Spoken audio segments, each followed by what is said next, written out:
I breathe for the heart of central India. My lungs are an endless sea of emerald, each leaf a whisper, each breeze a gift of life. I wear the crown of the wild, striped and fierce. The king tiger roams my veins. His amber eyes hold 1,000 suns.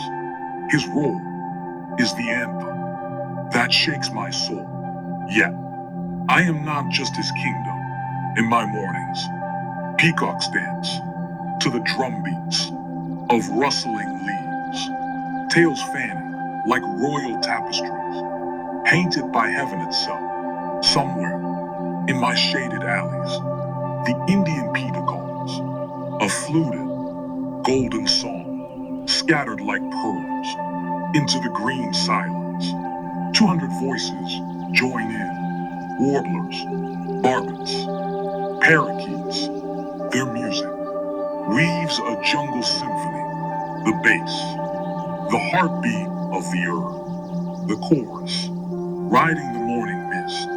In my clearings, the Indian gaurs stands, massive, unmoving, eyes like polished obsidian. He does not speak, but his presence says, fear me and respect the wild. My elephants move in silence, but they leave rivers behind them, shaping my flesh, etching lifelines into my soil. I am the cradle of life, the fortress of the untamed, where every shadow is ancient and every sunbeam blessed.